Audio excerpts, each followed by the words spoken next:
Hello students, આજે આપણે ધોરણ 11 નું ચેપ્ટર નંબર 15 ના લેક્ચર નંબર 10 માં છેલ્લા બે વૃદ્ધિ અવરોધક અંતઃસ્ત્રાવ, એક ઇથિલિન અને એક એબ્સિસિક એસિડ, તો એની વનસ્પતિમાં થતી અસરો એનો આપણે ખાસ અભ્યાસ કરવાનો છે. તો બંને અંતઃસ્ત્રાવો આપણને ખબર છે વૃદ્ધિ અવરોધક અંતઃસ્ત્રાવના જૂથમાં આવે છે. તો સૌથી પહેલા આપણે ઇથિલિનનો અભ્યાસ કરીએ. તો ઇથિલિન આપણને ખબર છે હાઇડ્રોકાર્બન અંતઃસ્ત્રાવ છે.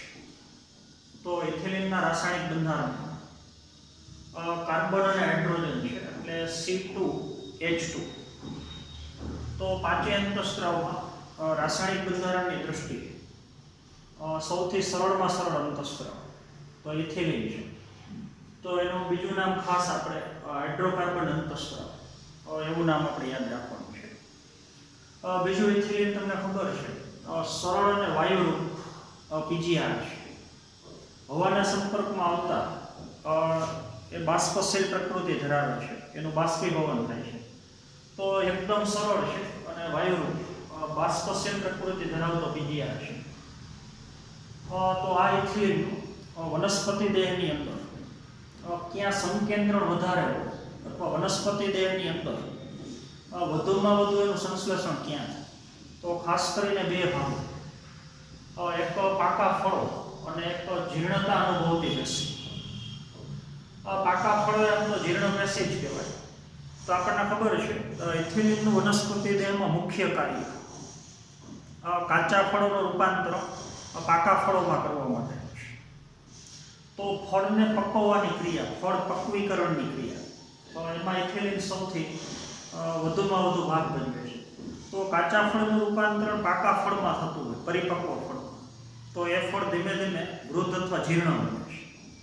અને બીજું વનસ્પતિ દેહની અંદર જીર્ણતા અનુભવતી પેશી. દાખલા તરીકે વનસ્પતિમાં આવેલું પર્ણ એ હવે ખરી જવાની તૈયારીમાં છે. પર્ણનો રંગ લીલામાંથી પીળો થઈ ગયો, એકદમ પરિપક્વ પર્ણ થઈ ગયું, જીર્ણ પેશી છે, વૃદ્ધત્વ અનુભવતી. તો એની અંદર ઇથિલિનનું પ્રમાણ વધારે છે. તો ઇથિલિનની મુખ્ય અસર એ વનસ્પતિમાં જીર્ણતા પ્રેરે છે, વૃદ્ધત્વ પ્રેરે છે. તો એના માટેની અસર છે. તો પાકા ફળો અને જીર્ણતા અનુભવતી પેશીમાં ઇથિલિનનું સંશ્લેષણ સૌથી વધુ હોય છે. ત્યારબાદ વનસ્પતિની અંદર ઇથિલિનની 3 એક સાથે થતી અસર, ત્રિગુણી અસર. આ તમારે MCQ માટે ખાસ યાદ રાખવાનું છે. આ ટેક્સ્ટ બુકમાં આપેલું નથી, પણ આપણે MCQ માટે યાદ રાખવાનું છે. આપણને એમ કહે કે ઇથિલિનની વનસ્પતિમાં ત્રિગુણી અસર સમજાવો અથવા જણાવો, તો 3 અસરનો આખો સમૂહ છે. તો એમાં સૌથી પહેલી અસર ઇથિલિન વનસ્પતિમાં અનુપ્રસ્થ અથવા સમક્ષિતિજ વૃદ્ધિ મેળવે છે. દાખલા તરીકે વનસ્પતિનું પ્રકાંડ છે, તો પ્રકાંડમાંથી આગળ સર્જાતી શાખાઓ, દાખલા તરીકે વડ વનસ્પતિ છે, તો એ શાખાઓ આડી દિશામાં, અનુપ્રસ્થ દિશામાં અથવા કહી શકો સમક્ષિતિજ દિશામાં વૃદ્ધિ અને વિકાસ પામે છે. તો પહેલી અસર અનુપ્રસ્થ અથવા સમક્ષિતિજ વૃદ્ધિ એ વનસ્પતિમાં પ્રેરવી, અનુપ્રસ્થ વૃદ્ધિ, આડી વૃદ્ધિ. તો એ મુખ્ય કાર્ય ઇથિલિનનું કાર્ય છે. તો આ ખાસ આપણે યાદ રાખવાનું છે. પછી અક્ષની જાડાઈમાં વધારો કરવો. પ્રકાંડનો જે અક્ષ છે એની જાડાઈમાં વધારો કરવો, એને ફૂલેલું બનાવવું. તો અક્ષને ફૂલાવવાની ક્રિયા, એની જાડાઈમાં વધારો કરતો અંતઃસ્ત્રાવ એ ઇથિલિન છે. ત્રિગુણી અસરમાં ત્રીજી અસર એ દ્વિદળી બીજના અંકુરણ દરમિયાન જે અગ્રીય પ્રવર્ધમય રચના છે એમાં વળાંક પ્રેરે છે. તો એના માટેનો બીજો શબ્દ છે, આપણે જે કાઉન્સમાં દર્શાવીએ છીએ, એપિકલ હૂક ફોર્મેશન. તો એ ખાસ આપણે સમજવાનું છે. તો આપણને ખબર છે દ્વિદળી બીજની અંદર ખાસ કરીને તો વચ્ચે ભ્રૂણની છે અને ભ્રૂણની સાથે જોડાયેલા બીજપત્ર છે. બે બીજપત્ર છે એટલે બીજ દ્વિદળીનું બીજ.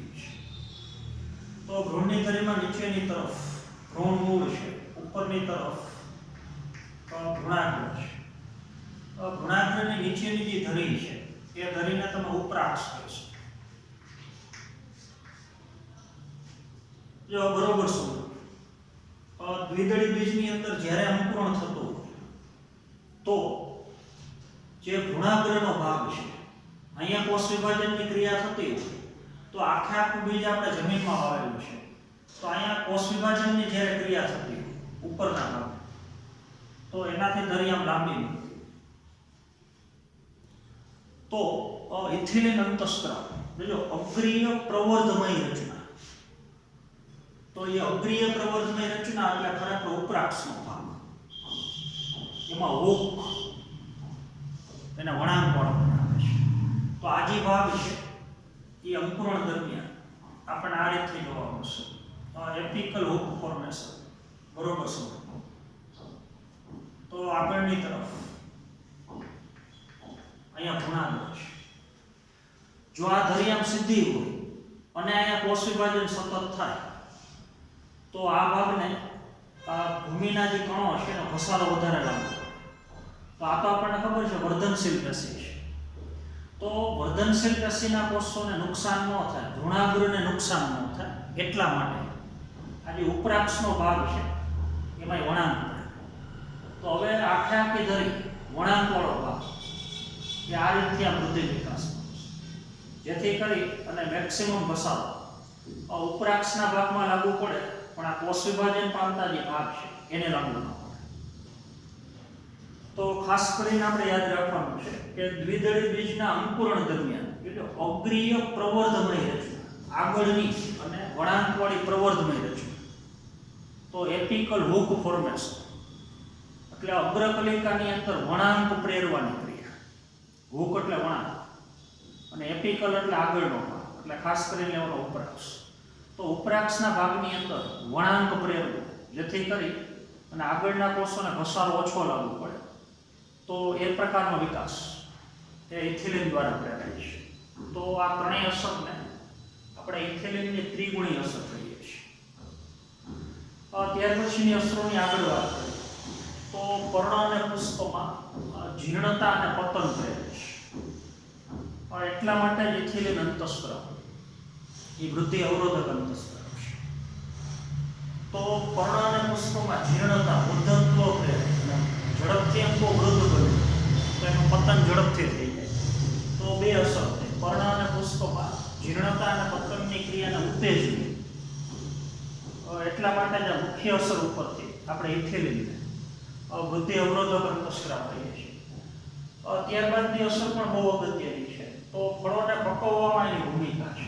તો જે કાચા ફળો છે એટલું ઝડપથી ઇથિલિન રૂપાંતરણ પાકા ફળોમાં કરે છે એટલે કે ફળમાં જીર્ણતા પ્રેરે છે.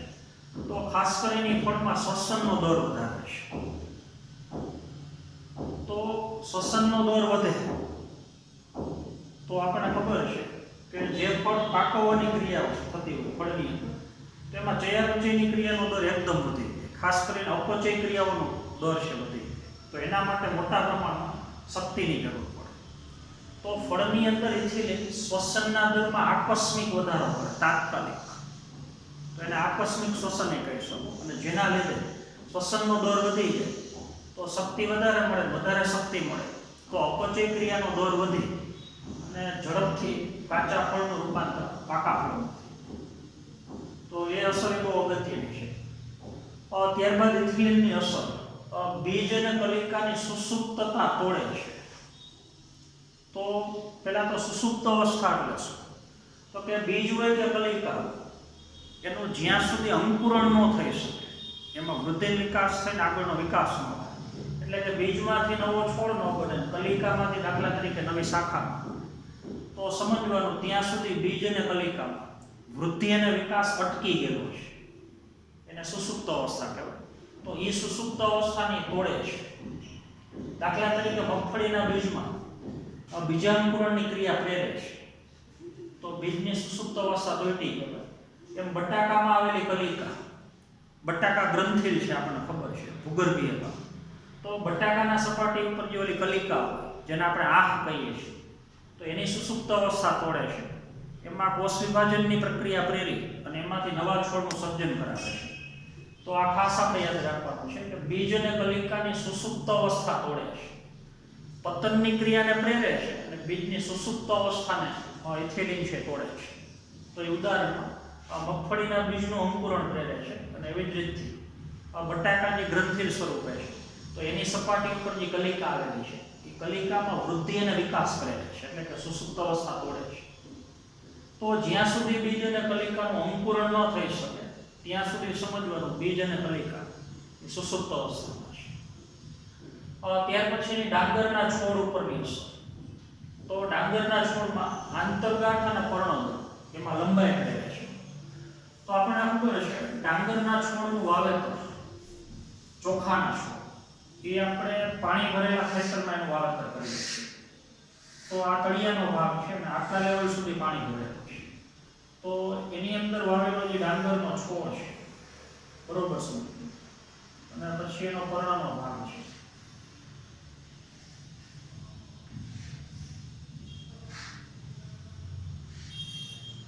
તો ડાંગરના છોડમાં જે બે ગાંઠ વચ્ચેનો ભાગ છે આંતરગાંઠ, એ આંતરગાંઠોને લાંબી બનાવે અને પર્ણમાં જે પર્ણદંડો એને લાંબા બનાવે. તો આંતરગાંઠ લાંબી બને એટલે આખા પ્રકારની લંબાઈ વધે અને પર્ણદંડ લાંબા બને તો આખા પર્ણની લંબાઈ, જેથી કરી પ્રરોહનો ભાગ, પ્રકાંડ અને પર્ણ એ પાણીની બહાર નીકળી શકે. તો પ્રકાંડ અને પર્ણ, પ્રરોહ અને પર્ણને પાણીની બહાર કાઢવા માટે પ્રકાંડને લાંબુ બનાવવું અને પર્ણદંડની લંબાઈમાં વધારવું, તો એ અગત્યની અસર ઇથિલિનની છે.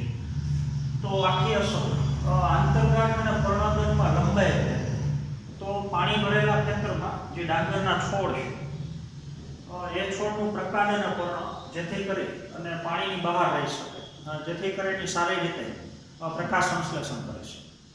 તો એ પ્રમાણે એમાં વૃદ્ધિ અને વિકાસ થયો એ અસર ઇથિલિનની છે. ત્યારબાદ મૂળની વૃદ્ધિ અને મૂળ રોમનું નિર્માણ. વનસ્પતિના મૂળમાં વૃદ્ધિ પ્રેરે અને મૂળની અંદર મૂલાધાર સ્તરમાં જે મૂળ રોમ હોય એની સંખ્યામાં વધારો આવે. તો મૂળમાં વૃદ્ધિ પ્રેરે એટલે મૂળને લાંબુ બનાવે અને મૂળ રોમનું એમાં નિર્માણ કરે. તો જમીનમાંથી ખનિજ દ્રવ્ય અને પાણી એ શોષવા માટેની સપાટી વિસ્તૃત થઈ ગઈ.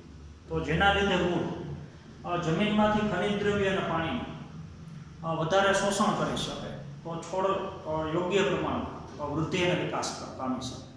તો આ બે અસરો યાદ રાખવાની છે. એક તો મૂળમાં વૃદ્ધિ પ્રેરે અને મૂળ રોમનું નિર્માણ કરે, તો એ અગત્યની અસર છે. ત્યારબાદ ઓક્સિનની જેમ જ ઇથિલિન પણ અમુક વનસ્પતિમાં પુષ્પ સર્જનની ક્રિયા કરે છે. તો ખાસ કરીને અનાનસ. તો અનાનસ બીજી વખત તો અહીંયા તમારે ખાસ યાદ રાખવાનું છે કે અનાનસ વનસ્પતિમાં પુષ્પ સર્જન પ્રેરતા બે અંતઃસ્ત્રાવના નામ આવે. તો એક આપણે આગળ એવું ઓક્સિન અને બીજું નામ યાદ રાખવાનું છે ઇથિલિન. તો ઇથિલિન અનાનસ છે, આંબો વનસ્પતિ છે. તો આ બે વનસ્પતિની અંદર પુષ્પ સર્જનની પ્રક્રિયા પ્રેરે છે અને ભેગું ફળનું પરિપક્વન પણ પ્રેરે છે. પુષ્પનું સર્જન તો પ્રેરે છે પણ પુષ્પમાં ફલન થયા પછી જે ફળ બન્યું એ કાચા ફળનું ઝડપથી રૂપાંતર પાકા ફળમાં કરે છે, શ્વસનનો દર વધારે. તો એની અગત્યની અસર છે. તો આવી ઘણી બધી અસરો ઇથિલિન દ્વારા પ્રેરાય છે. તો હવે કૃષિ ક્ષેત્રે સૌથી વધુમાં વધુ ઉપયોગમાં લેવાતો અંતઃસ્ત્રાવ, પાંચેય અંતઃસ્ત્રાવમાં તો એ પીજીઆર છે. ખાસ કરીને આપણે બાગાયત માટેની જે ખેતી હોય, ફળ ઉત્પાદન માટેની, તો એમાં પીજીઆરનો ફળને પકવવા માટે સૌથી મોટી માત્રામાં આપણે ઉપયોગ કરીએ છીએ. તો એમસીક્યુ માટે યાદ રાખવાનું છે કે કૃષિ ક્ષેત્રે સૌથી વધુ ઉપયોગી પીજીઆર એટલે ઇથિલિન. તો હવે કૃષિ ક્ષેત્રે આપણે સીધો ઇથિલિનનો ઉપયોગ નથી કરતા, તો કૃત્રિમ રીતે લેબોરેટરીની અંદર સંશ્લેષિત એક ઇથિલિનનું સ્વરૂપ, એને તમે ઇથિફોન કહીશું. તો ખેતીવાડીની અંદર આપણે મોટા પ્રમાણમાં ઇથિફોનનો ઉપયોગ કરીએ છીએ. તો ઇથિલિનનું પૂર્વ સ્વરૂપ છે, આમાંથી ઇથિલિન બની શકે. તો એ ઇથિલિન ટમેટા અને સફરજનમાં ફળને પરિપક્વ બનાવવા માટે, પછી પુષ્પ અને ફળનું પતન પ્રેરે છે, દાખલા તરીકે કપાસ છે, ચેરી છે, અખરોટ છે, અને કાકડીની અંદર માદા પુષ્પની સંખ્યામાં વધારો કરે છે. તો બજારમાંથી આપણે જે તૈયાર ઇથિફોનનો ઉપયોગ કરીએ છીએ, જે રસાયણ, એ એકદમ જલદ્રાવ્ય રસાયણ છે. તો બજારમાંથી આપણે જે ઇથિફોન હાઇડ્રોકાર્બન સ્વરૂપનું દ્રવ્ય આપણે ખરીદી કર્યું છે, એને પાણીની અંદર સરળતાથી ઓગાળી શકીએ. તો પાણીની અંદર એનું દ્રાવણ બનાવી અને પછી આપણે એને વનસ્પતિને આપીએ છીએ. તો વનસ્પતિના મૂળ દ્વારા પાણીની સાથે ઇથિફોનનું વનસ્પતિ શોષણ કરે. તો હવે વનસ્પતિ દેહમાં જ્યાં આપણે ઇથિફોન વહન પામ્યું, તો વનસ્પતિ દેહમાં ઇથિફોન દાખલ થયા પછી એના રાસાયણિક બંધારણમાં ફેરફાર થઈ અને ઇથિફોનનું રૂપાંતર થઈ જાય ઇથિલિનમાં. તો આપણે વનસ્પતિને સારવાર ઇથિફોનની આપી છે, પણ ઇથિફોન વનસ્પતિની અંદર દાખલ થયા પછી એનું રૂપાંતર ઇથિલિનમાં થાય. તો એ ઇથિફોનનું રાસાયણિક સૂત્ર છે C2H6, પછી Cl એટલે ક્લોરીન, પછી O3 અને P. તો એનું બીજું નામ ક્લોરોઇથાઇલ ફોસ્ફોનિક એસિડ છે. તો ક્લોરોઇથાઇલ ફોસ્ફોનિક એસિડ એ ઇથિફોનનું બીજું નામ છે. તો જલીય દ્રાવણ સ્વરૂપે આ ઇથિફોનની આપણે વનસ્પતિને સારવાર આપીએ છીએ અને પછી એમાંથી રાસાયણિક ફેરફાર થઈને એનું રૂપાંતર ઇથિલિનમાં થાય છે. તો એ ઇથિફોન વનસ્પતિની અંદર કેવી અસરો પ્રેરે છે? તો ટમેટા અને સફરજનના ફળને પરિપક્વ બનાવે, એમાં શ્વસનની ક્રિયાનો દર વધારે અને ઝડપથી ફળને પકડે. પુષ્પ અને ફળનું પતન પ્રેરે, એ તો આગળની જ અસર છે. તો દાખલા તરીકે કપાસ છે, ચેરી છે, અખરોટ છે, તો એના ફળને ચપટા બનાવે, ઝડપથી ફળને પરિપક્વ બનાવીને એનું પતન કરે. કાકડી વનસ્પતિમાં માદા પુષ્પની સંખ્યામાં વધારો થાય. તો જો કાકડીમાં માદા પુષ્પની સંખ્યા વધી, તો આપણને ખબર છે માદા પુષ્પમાં ફક્ત સ્ત્રીકેસર, તો ફળ બીજાશયમાંથી જ બને. તો જેમ માદા પુષ્પની સંખ્યા વધારે, ફળની સંખ્યા વધારે. તો આપણે ઇથિફોનનો ઉપયોગ કરી અને ફળ ઉત્પાદનનો દર છે વધારે છે. તો બધા પ્રકારના અંતઃસ્ત્રાવમાં સૌથી વધુ ઉપયોગી અંતઃસ્ત્રાવ પીજીઆર એ ઇથિલિન છે, અને કૃષિ ક્ષેત્રે પણ સૌથી વધુ ઉપયોગી અંતઃસ્ત્રાવ એ પીજીઆર છે. તો એ પીજીઆર મિથિયોનિન નામના એમિનો એસિડમાંથી વનસ્પતિ દેહમાં સંશ્લેષણ થાય છે. તો આપણે ખાસ યાદ રાખવાનું છે. એમિનો એસિડનો પ્રકાર છે મિથિયોનિન. તો મિથિયોનિન નામના એમિનો એસિડમાંથી રાસાયણિક બંધારણમાં ફેરફાર થઈ અને વનસ્પતિ દેહની અંદર ઇથિલિનનું સંશ્લેષણ થાય છે. તો સમગ્ર અંતઃસ્ત્રાવની વનસ્પતિમાં થતી બધી અસરો એની આપણે ચર્ચા પૂરી કરી. તો હવે છેલ્લો આવો વૃદ્ધિ અવરોધક અંતઃસ્ત્રાવ, તો એ એબ્સિસિક એસિડ છે, અથવા એને એબ્સિસિન અથવા એબ્સિસિક એસિડને ટૂંકમાં ABA કહીશું. તો એની વનસ્પતિમાં થતી અસરો એની આપણે ચર્ચા કરીએ. તો સૌથી પહેલા તો એબ્સિસિક એસિડની શોધ. તો વૈજ્ઞાનિકોએ જોયું, આપણે આગળ વાત કરી એ પ્રમાણે, કે કપાસના ખેતરમાં કાચા કપાસના ફળ પતન પામતા હતા, ખરી જતા હતા. તો એ બધા ફળોનું રાસાયણિક પૃથ્થકરણ કરતાં ખબર પડી કે બધા ફળની અંદર ABAની હાજરી હતી. તો ABAની શોધ ફળનું પતન અને સુસુપ્તતા પ્રેરતા પદાર્થ તરીકે છે. વૈજ્ઞાનિકોએ અભ્યાસ કર્યો કે આ જે ABA નામનું રસાયણ છે એ ફળને ખાસ કરીને જે પર્ણ છે એમાં પતનની ક્રિયા પ્રેરે છે, અને બીજની અંદર અને કલિકામાં એ સુસુપ્ત અવસ્થા પ્રેરે છે. એટલે જો બીજ અને કલિકામાં ABAનું પ્રમાણ વધારે હોય તો એમાં વૃદ્ધિ વિકાસ ન થાય, અંકુરણ ન થાય, અને વૃદ્ધિ વિકાસ અમુક સમય માટે અટકેલો હોય, એટલે એમાં સુસુપ્ત અવસ્થા પ્રેરે છે. બીજું ABAની સૌથી અગત્યની અસર તો કે વનસ્પતિના ચયાપચયને અવરોધે છે, ઉત્સેચકોનું નિર્માણ અવરોધે. તો આપણને ખબર છે, આપણે જિબ્રેલિક એસિડમાં ભણ્યા, તો જિબ્રેલિક એસિડ કરતાં ABAની અસર વિરુદ્ધ છે. જિબ્રેલિક એસિડ જનીનોનું પ્રત્યાંકન પ્રેરે, આપણે યાદ કરવાનું છે. DNA માંથી mRNA બનવાની ક્રિયા એટલે જનીનોનું પ્રત્યાંકન. જો ડીએનએ માંથી એમઆરએનએ બને તો એમઆરએનએ માં રહેલી માહિતીનો ઉપયોગ કરી અને પછી પ્રોટીન કે ઉત્સેચક બને. તો એ બી ઊંધી ક્રિયા કરે, જનીનનું પ્રત્યાયન અટકાવે. તો ડીએનએ માંથી એમઆરએનએ ન બનવા દે અને એમઆરએનએ ન બને તો ઉત્સેચક ન બને, ઉત્સેચક ન બને તો ચયાપચય ન થાય. તો વનસ્પતિમાં ચયાપચયને અવરોધે છે. તો એટલા માટે જ બીજ અને કલિકામાં સુસુપ્ત અવસ્થા એ પ્રેરે છે. બીજ અને કલિકાનું અંકુરણ છે એ અટકાવે છે. તો એ જ અસર બીજી છે તો કે એ બીજના અંકુરણને અવરોધે છે, કારણ કે જનીનનું પ્રત્યાયન અટકાવે છે. તો જ્યાં સુધી બીજની અંદર જિબ્રેલિક એસિડ કરતાં એબીએ ની સાંદ્રતા વધારે હોય બીજ કે કલિકામાં, તો બીજ અથવા કલિકામાં જ્યાં સુધી એબીએ નું પ્રમાણ વધારે હોય ત્યાં સુધી જનીનનું પ્રત્યાયન અટકાવે. તો યોગ્ય ઉત્સેચક ન બને, યોગ્ય ઉત્સેચક ન બને તો બીજ અને કલિકામાં ચયાપચય ન થાય. તો ત્યાં સુધી બીજ અને કલિકા એનું અંકુરણ ન થાય, સુસુપ્ત અવસ્થામાં એમનામ રહેશે. ત્યાર પછીની અસર આપણે લઈ લીધી કે વાયુરંધ્રને બંધ કરે છે. જ્યારે જ્યારે વનસ્પતિમાં પાણીનું પ્રમાણ ઘટી જાય તો આપણને ખબર છે વાયુરંધ્ર દ્વારા બાષ્પ સ્વરૂપે પાણી ગુમાવવાની ક્રિયા એટલે બાષ્પોત્સર્જન. તો વનસ્પતિ દેહમાં જરૂરિયાત કરતાં પાણીનું પ્રમાણ ઘટી જાય તો એ પરિસ્થિતિને તમે જળતાણની સ્થિતિ કહી શકો, વોટર સ્ટ્રેસ. તો જ્યારે જ્યારે વનસ્પતિમાં પાણીનું પ્રમાણ ઘટે તો તાત્કાલિક એબી વાયુરંધ્રને બંધ કરે છે. તેનું કારણ તમને ખબર છે. એબી રક્ષક કોષમાંથી K+ આયનનો ત્યાગને ઉત્તેજે. એટલે જો એબી રક્ષક કોષમાંથી K+ ને બહાર કાઢે તો રક્ષક કોષમાંથી પાણી બહાર નીકળી જાય તો વાયુરંધ્ર બંધ થાય. તો હવે વનસ્પતિ જળતાણની પરિસ્થિતિનો સામનો કરે છે.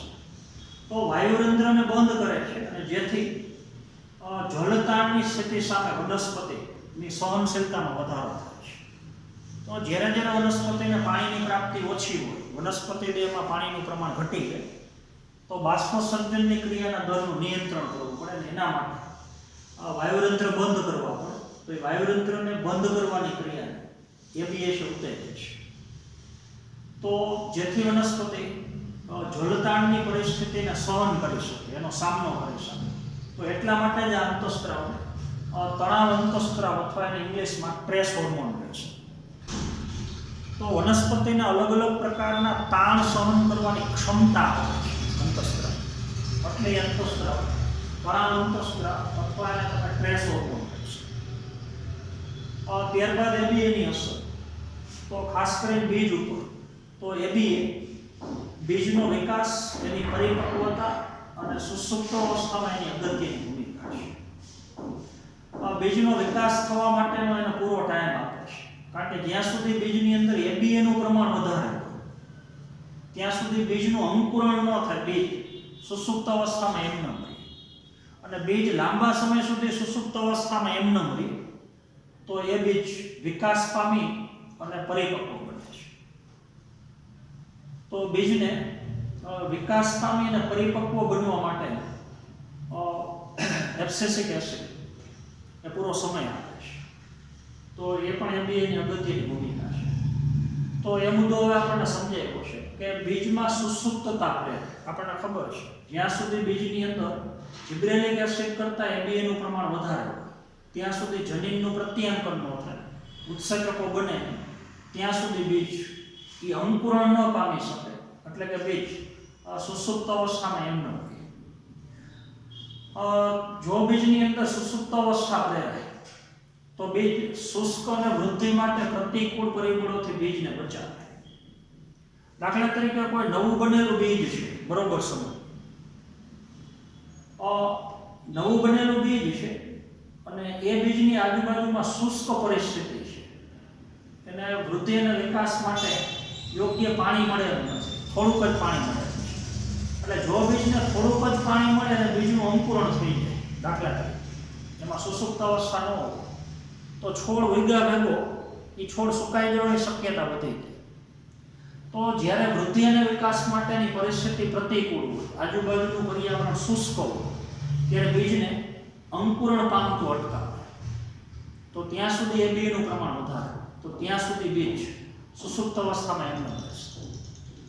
જ્યારે બીજની આજુબાજુમાં પાણીનું પ્રમાણ વધી જાય, પર્યાવરણ પ્રતિકૂળમાંથી અનુકૂળ થઈ જાય વૃદ્ધિ માટે, શુષ્ક પરિસ્થિતિમાંથી પાણીવાળી પરિસ્થિતિ આવી જાય, તો ધીમે ધીમે એબીએનું પ્રમાણ ઘટી જાય અને જિબ્રેલિક એસિડનું પ્રમાણ વધી જાય.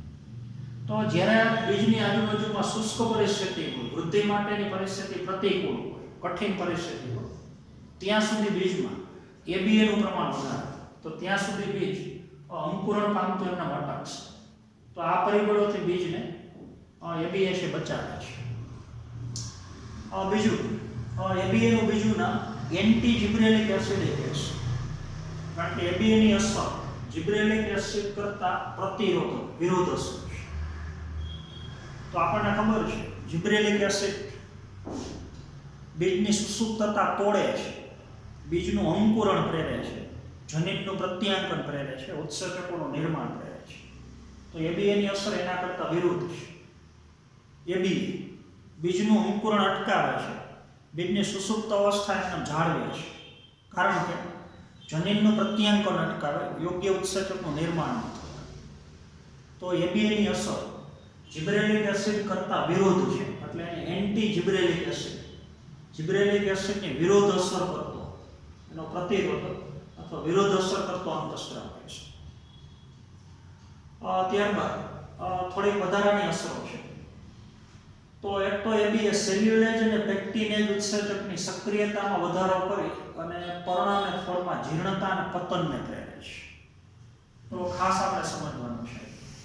દાખલા તરીકે આ પ્રકાંડ છે, પ્રકાંડ ઉપર આવેલી ગાંઠ છે, તો અહીંયા એક કોષોનું સ્તર છે. પ્રકાંડ ઉપર પર્ણ દંડ દ્વારા જોડાયેલ, તો અહીંયા એક કોષોનું સ્તર છે. તો એક કોષોનું સ્તર એ પ્રકાંડનું છે, એક કોષનું સ્તર એ પર્ણદંડનું છે. તો અહીંયા સામે સામે કોષો જોડાયેલા છે. તો આ કોષને મોટો કરીને બતાવો આટલી પટ્ટી, તો અંદરનું કોષોનું સ્તર એ પ્રકાંડનું છે અને બહારની બાજુનું કોષોનું સ્તર એ પર્ણદંડનું છે. તો આપણને ખબર છે નજીકના બે કોષોની જે કોષ દિવાલ છે એને જોડતો વચ્ચે મધ્ય પટલ, અને એ મધ્ય પટલ કેલ્શિયમ પેક્ટેટ અને મેગ્નેશિયમ પેક્ટેટનો બનેલો હોય. તો જ્યાં સુધી પર્ણ અને ફળમાં ઓક્સિજનનું પ્રમાણ વધારે હોય, બરોબર છે, તો ઓક્સિજન આ મધ્ય પટલ, આ જે કેલ્શિયમ પેક્ટેટનું બનેલું મધ્ય પટલ છે એની જાળવણી કરે. તો મધ્ય પટલની જાળવણી ઓક્સિજન કરે. તો કાચા ફળ હોય, કાચા પર્ણ હોય, તરુણ ફળ અને તરુણ પર્ણ, તો એમાં ઓક્સિજનનું પ્રમાણ વધારે, તો આ મધ્ય પટલની જાળવણી થાય. તો બે કોષોના સ્તર એમને જોડાયેલા, તો ત્યાં સુધી પર્ણ અને ફળનું પતન ન થાય. પણ જેમ જેમ કોઈ પણ ફળ હોય કે પર્ણ એ વૃદ્ધત્વ તરફ આગળ વધે, એમ ઓક્સિજનનું પ્રમાણ ધીમે ધીમે ઘટે. જોજો, અને ઇથિલિન અને એબ્સિસિક એસિડનું પ્રમાણ વધે. તો ઓક્સિજનની અસર નાબૂદ થાય અને ઇથિલિન અને એબ્સિસિક એસિડ એની અસર કરે. તો આ બંને અંતઃસ્ત્રાવ, બંને અંતઃસ્ત્રાવો ઇથિલિન અને એબ્સિસિક એસિડ, જો હવેની અસર, તો એબીએ સેલ્યુલેજ અને પેક્ટિનેજ ઉત્સેચકની સક્રિયતા વધારી અને પર્ણ અને ફળમાં જીર્ણતા અને પતન કરે.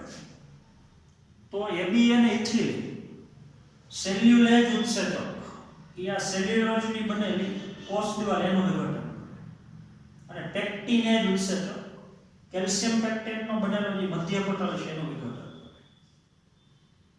તો એબીએ અને ઇથિલિનની અસરથી આ બે ઉત્સેચકની સક્રિયતા વધી અને સામેના જે પટલો જોડાયેલા છે, આ કોષ દિવાલ અને વચ્ચેનું મધ્ય પટલ એનું વિઘટન થઈ જાય આ ભાગ. તો સામેથી કોષો છૂટા પડી એટલે અંગોની અંદર ખરેખર પતન રહે છે.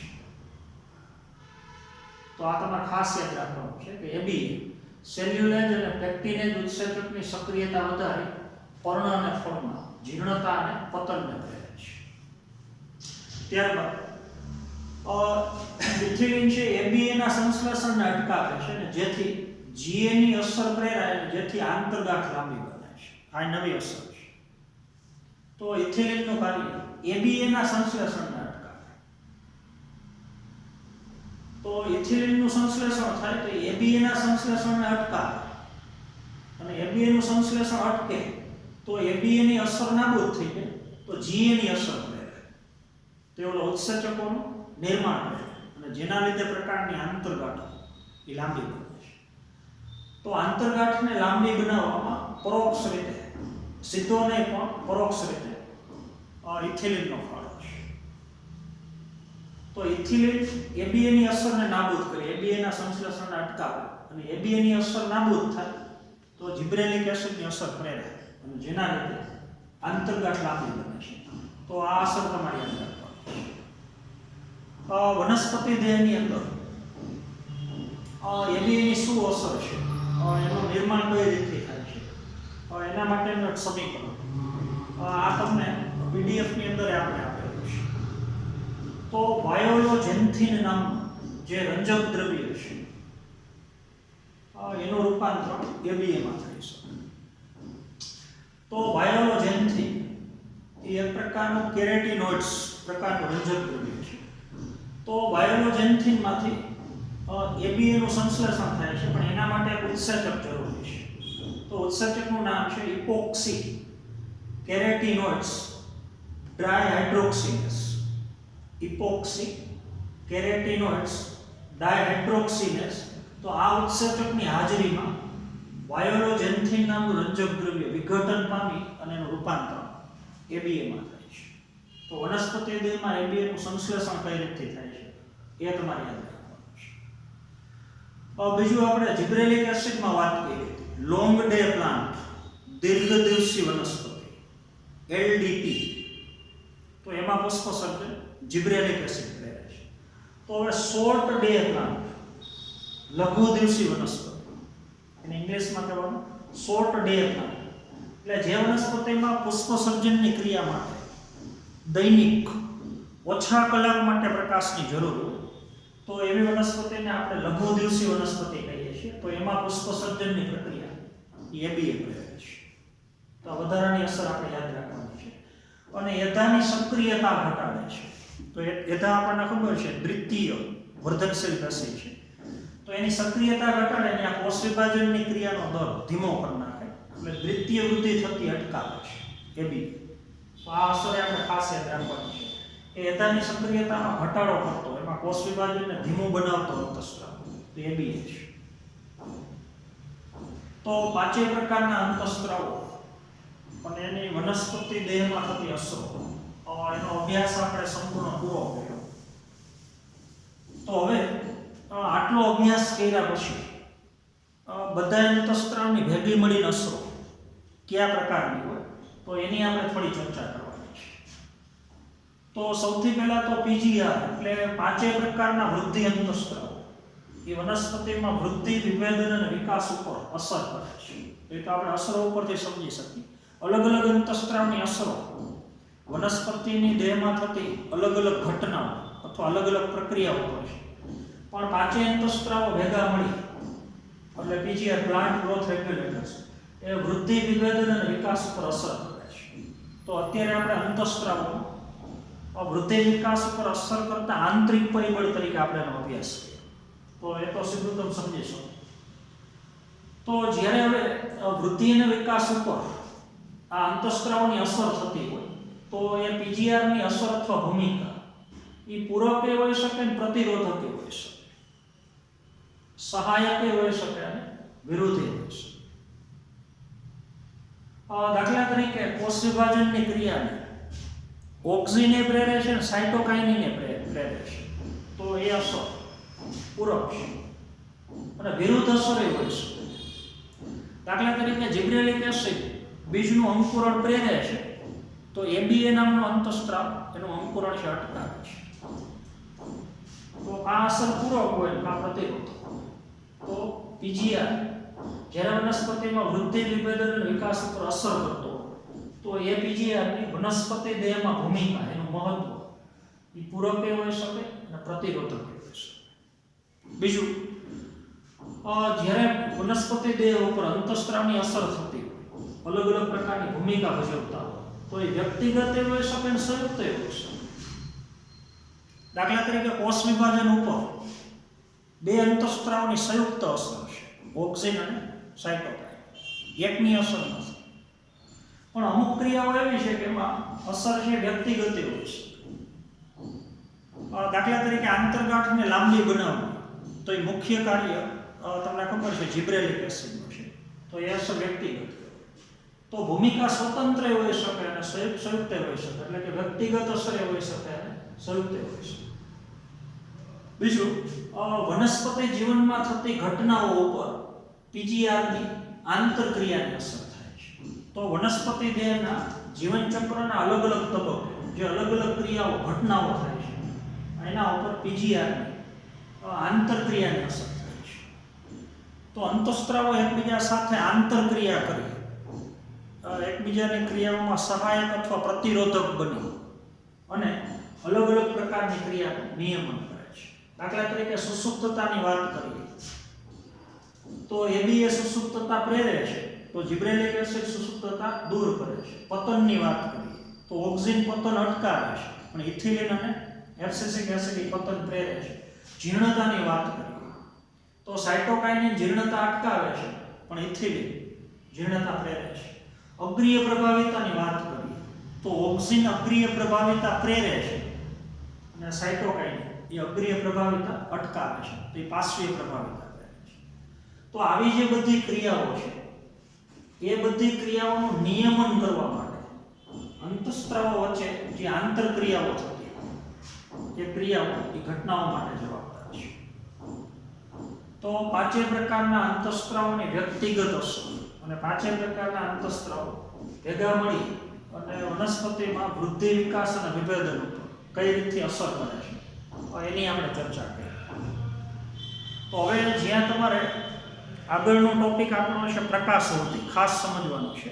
તો એ પ્રકાશ અવધિની ઉપર હજી એક જે પેરેગ્રાફ આપેલો છે એ પેરેગ્રાફ જે આમ તો નાના નાના બે પેરેગ્રાફ છે એ હજી આપણે સમજવાના બાકી છે. તો એ પ્રકાશ અવધિને અનુલક્ષીને છે, તો એની ચર્ચા આપણે આવતા પીરિયડમાં કરશું. તો આજના પીરિયડમાં આપણે અહીંયા સુધી રાખશું. આવતા પીરિયડમાં આપણે પ્રકાશ અવધિનો અભ્યાસ કરશું. Thank you.